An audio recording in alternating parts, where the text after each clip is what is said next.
everyone, Severos with the Arcade Stick here, and it feels like I've been doing a lot of leverless reviews on this channel, and it's always nice to have a good old stick and button palette cleanser now and again, right?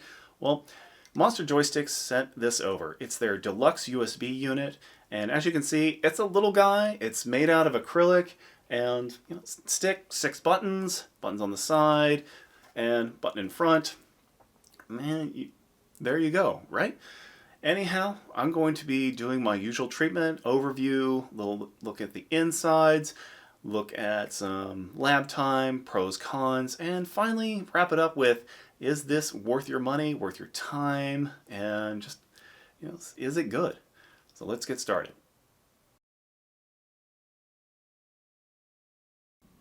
Let's go into an overview of the Monster Joysticks Deluxe USB. In a previous revision, this was called the Ultimate, but let's go ahead and put that to the test a little bit. Anyhow, this is a pretty small, compact unit. Just to compare, here's my cell phone. You can see it's not a whole lot wider. Anyhow, you can see, yes, you have a Sanwa GLF, and there are OBSF buttons, though in this case, I've replaced those with Neo Geo Arcade Stick Pro buttons just to see if they'd work, and yes, they do. So those are snap-ins. You can probably use screw-ins, though I think the ones on the edge here might be a problem. So I'd stick to snap-ins if you really want to replace those OBSF buttons for some reason. So otherwise, you don't have a lot going on top. Yes, this is an acrylic tab and slot design. You've seen those on, say, the Espada, For2Win, and a lot of other products. There are some screws to also aid in retention. I'll show that off in a minute. And these big bolts are holding down the JLF. This is laser cut acrylic, and I just think the top is a very unfortunate shape. However, I mean, it does try to kind of give your hand some room. I imagine if mine were bigger, this would not rest as well. So there's that. Anyhow, since there's not a lot up top, I mean, you do only have 6 buttons, as you can see. Let's go ahead and look around the sides. One option button up here, you can see also the nut and this little cross-shaped configuration here. You just have to really use tweezers to hold that while you bolt it down when you assemble it. It can be pretty painful. One feature I do like is you do have an option button on the side and on the other side. And yes, you can see more slots and tabs, more screws, of course, and just give you an idea of the overhang. And take a quick look at the bottom. You do have these rubber nubs. They're adhesive. You just paste them on when you're done, basically. And there is a mount point for the PCB. Now, the back situation I'm going to explain in a subsequent section. This is the PCB that came with the unit. Now, it does mount inside, and you can see there's a switch here that toggles between play mode and flash mode. I don't believe there's any flashes available on the website, but anyhow. Then there's a mini USB connection. It's just direct. You plug in a cable, and there you go. I'll talk about the problems with that here momentarily. But for now, just know that I have to replace the internal board with a GP2040 and this cap, which is just a pass-through, and I'll explain that momentarily. Anyhow, that's pretty much it for this guy. It is fairly bare bones. There's no turbo buttons, no digital displays, no RGB, no really anything. So we're gonna get into it. Before I go on, I do want to talk about some of the mods I've kind of been forced to do. I've already talked about the buttons. They do come with Sanwa OBSF in this kit, so those are just fine if you like those. I just want to try some others. Yeah. But the main one, though, is you see this, and yeah, that does not look standard, right? And it's not. The thing is, here's the control board for the Monster Ultimate. It's this little guy. It mounts pretty much directly, so this would face out inside the cutout here.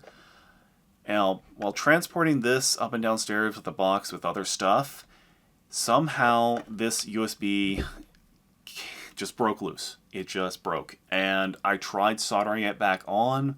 My skills with a soldering iron are mediocre at best, and it hasn't worked since, unfortunately. And there's no alternative way, I don't believe, to make it work, like an alternate USB port I could put on. So unfortunately, I had to put in a different control board, and I just mounted one of my many GP2040 boards. But technically speaking, this little guy has less compatibility than GP2040. I mean, this is pretty much just PC compatible, and I'll talk about it more in my, what can we do to overhaul this thing, because honestly, there's a lot.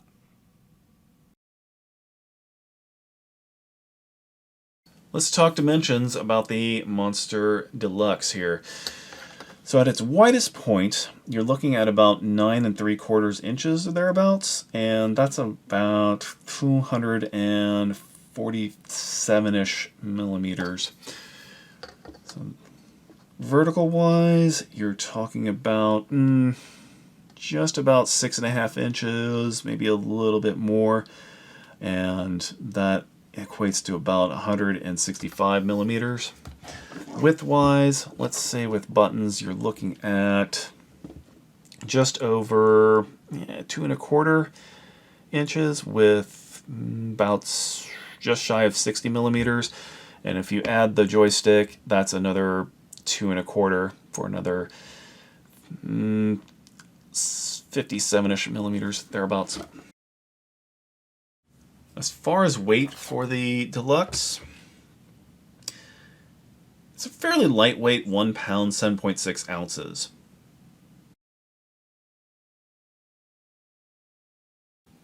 Normally during internals, I do break open a controller and show you as much as I can of the insides to point out various features, but given the Deluxe USB is really just an acrylic box with some sandwich parts, this is really what's interesting about the internals. Now this is a very non-standard board.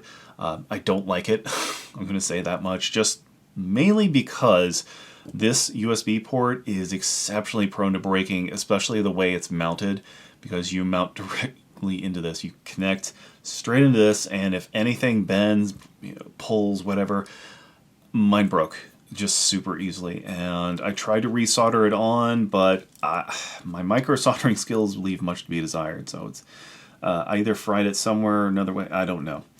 Anyway, we have some connectors down here. This is what you'll connect your buttons to, and this should go to your joystick.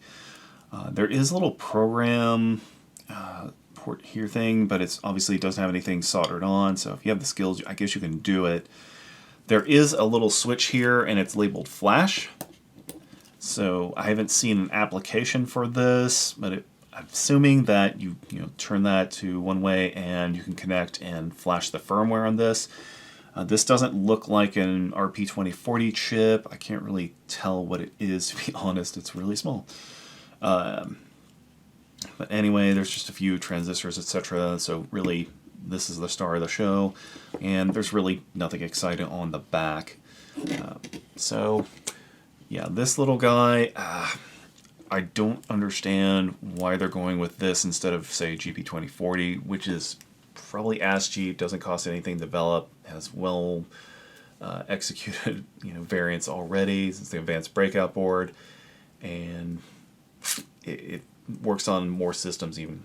I could not get this guy to work on, say, this Steam Deck, whereas GP2040 will run all day long. So anyhow, that's the internals for the Deluxe USB.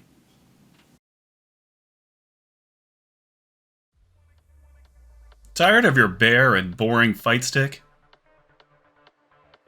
Want a look that sets your controller apart? Need an artist to help make that happen? If you want to rep your favorite characters or games on your stick, we can help. From collage style to full custom art, the Arcade Stick has you covered with options at several price points to help make your custom Fightstick dream a reality. To learn more, head on over to thearcadestick.com. Alright, it's lab time, so let's do the basic acceptance stuff first. Now, first going to do some flex tests to just see if it bows in the middle or anything like that. And yeah, there is a little bit So as you can see, it does flex, but it's not severe. I'm not really going to ding it for that. But if you like something that's much more solid feeling, then yeah, just be aware. So let's go ahead and move on to slide test. And yeah, on the foam, this is about what I expect. It just has those little rubber feet. So let's see what it performs like just on the raw disc. And yeah, it's much better. I'm having to push a lot more. So that's good. Yeah, obviously, I've had non-sliding ones that are taking a lot more effort, but this is pretty good. Something I am noticing though, the feet, maybe I just installed them in an uneven way, or they're just uneven by default, but I can do this little tilt here and that. And let's go ahead and do some just sound checks. So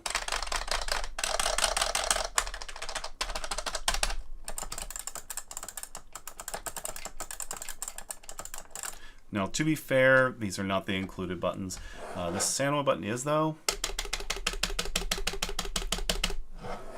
So that kind of gives you a little bit of an idea of what the included buttons will be like. But there you go. Otherwise, I think it's time to get it in game. Let's do some quick in-game checks. So, yeah, buttons work.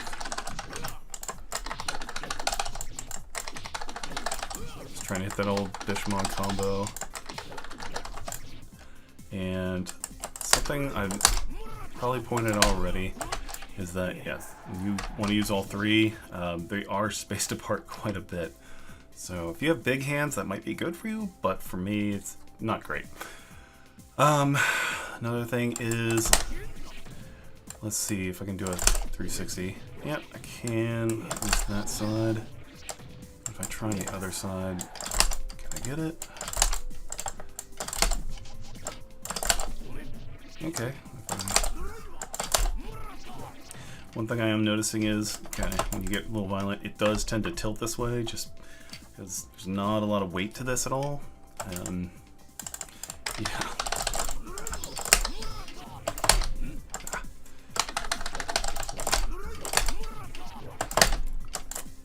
Doesn't want to let me hit that today. So yeah, I mean, if you're used to Sanwa feel, you have Sanwa parts here, it's going to be that.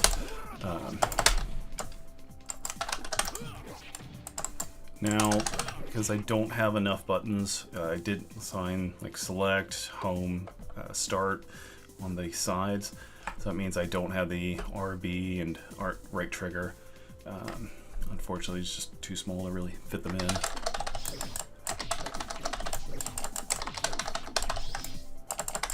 I think some smaller option buttons would be more ideal, just so you could have all six and still keep maybe an RB and RT around somewhere. Otherwise, it's mostly just the tilting and the wide finger spacing that gets me.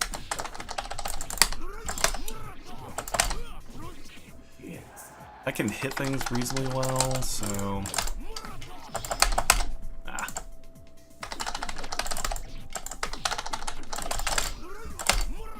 Not really getting the true combo out, but that's mostly me.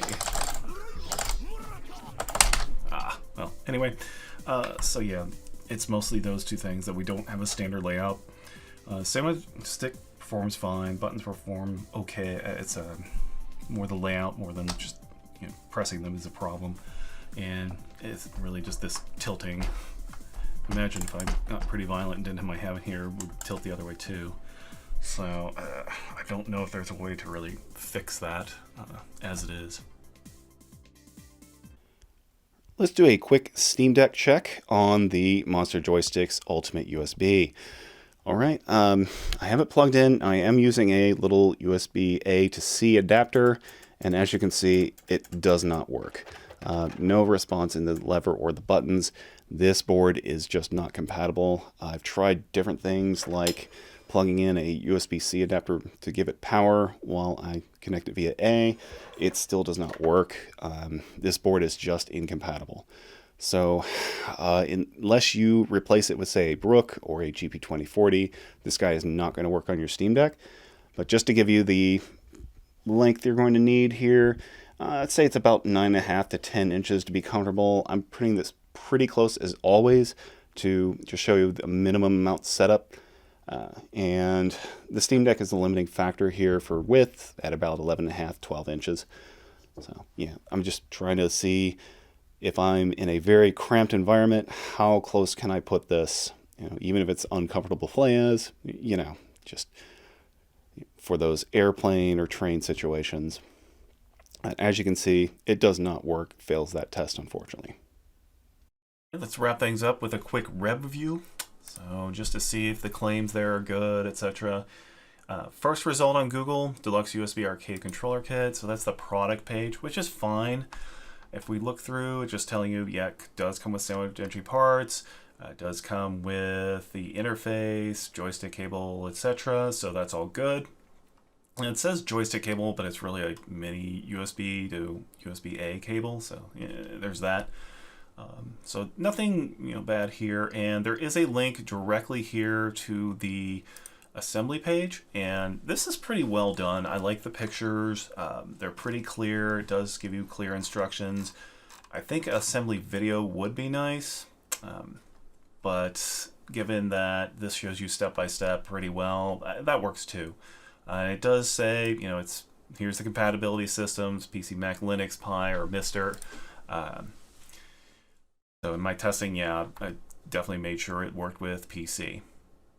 So all in all, web review is good.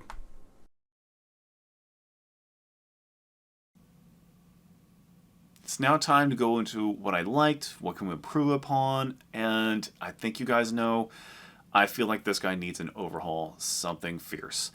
Now, I do want to try and give some positives. First of all, the included SAMWA parts. I mean, a lot of other joysticks say they have it and say that, oh, that's tournament grade, etc. And that's fine. If you like SAMWA OBSF, if you like the JLF and the modability, then hey, you're set there. The other thing I liked was the build documentation was pretty good.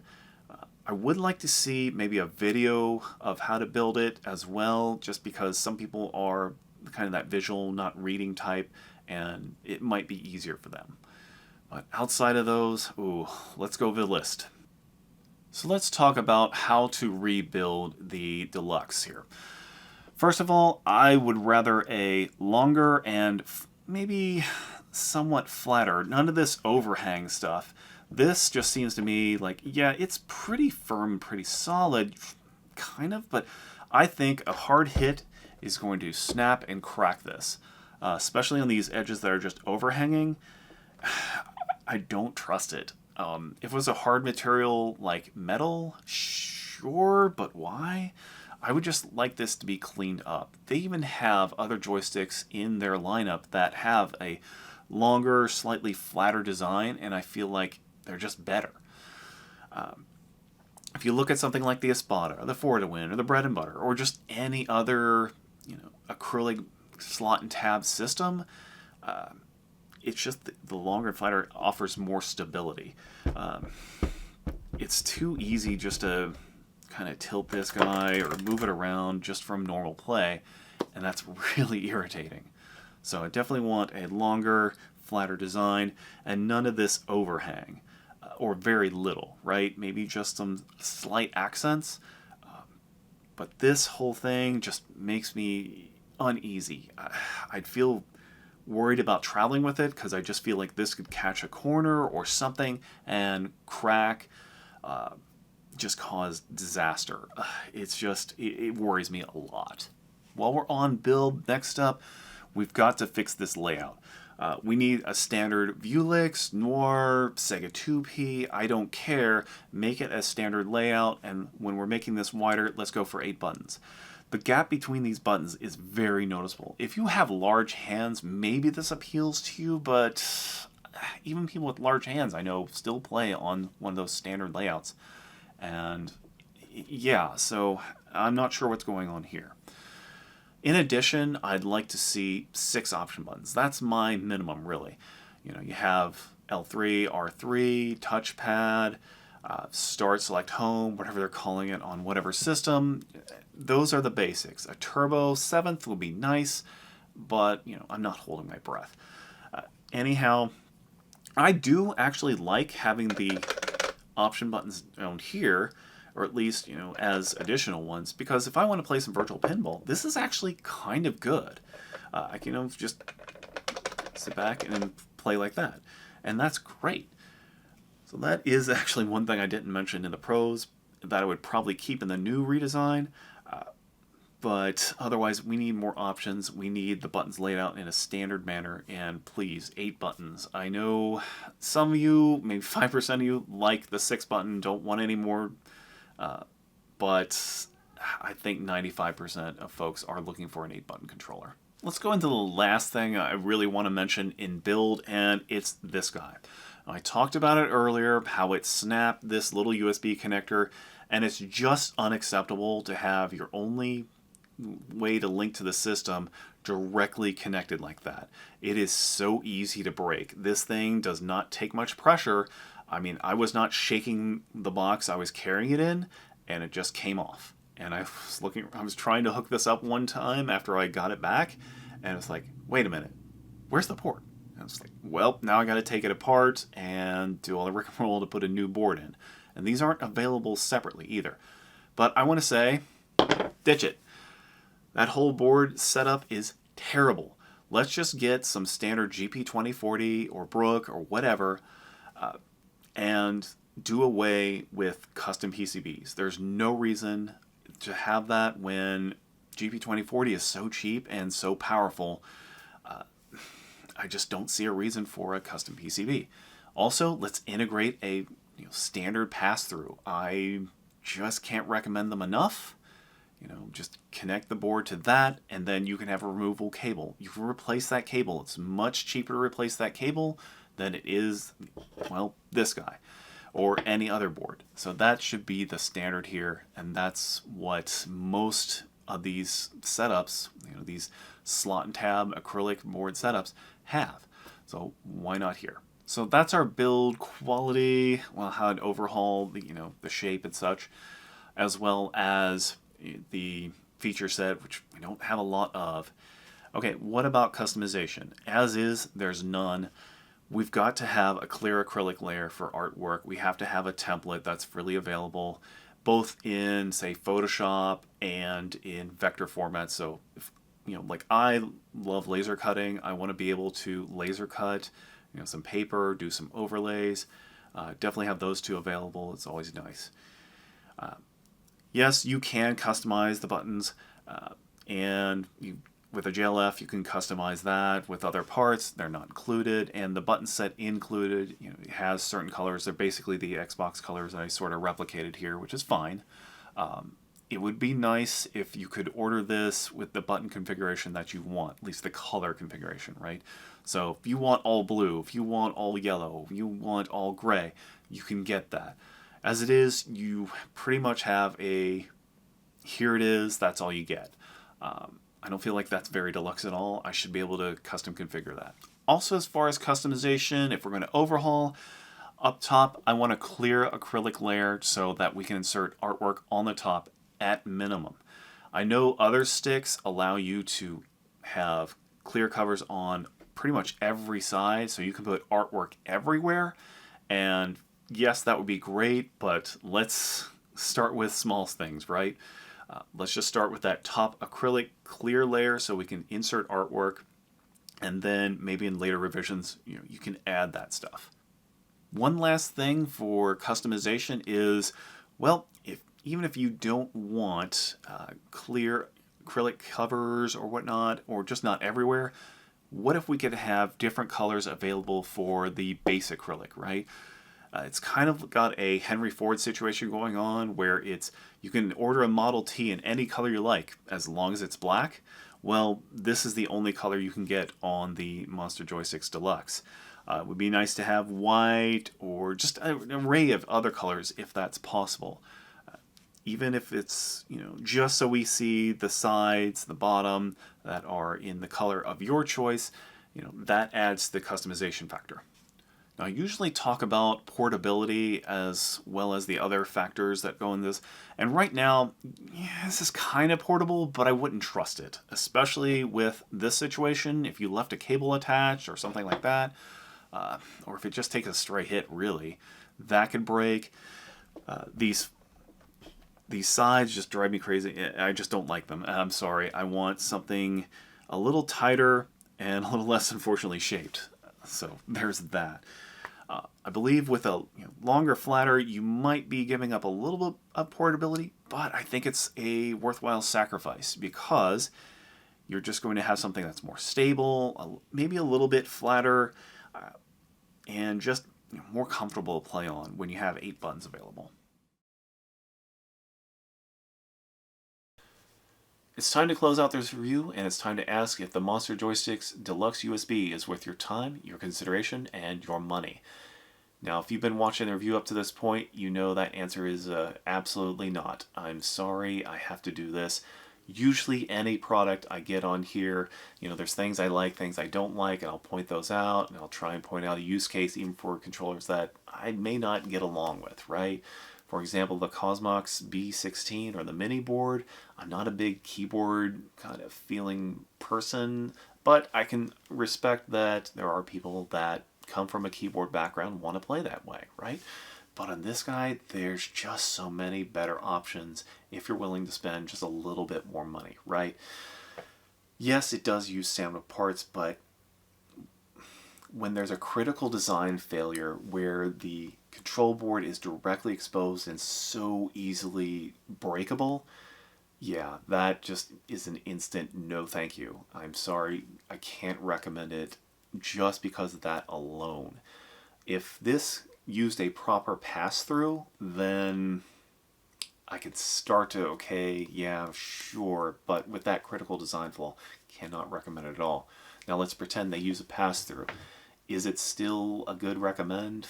I mean, there's just so many other acrylic boxes that are better constructed, and even Monster Joysticks, I feel, has some better form factors. I mean, with the B&B, the Arcade Shock Traveler, and the For2Win out there, they're just so much better than this guy that I can't recommend it.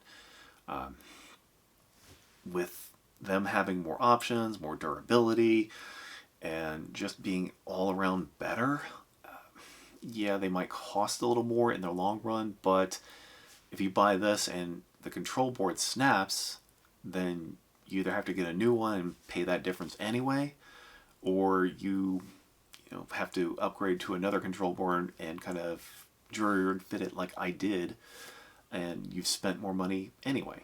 So just do it right, get one of those cases, and please skip this guy.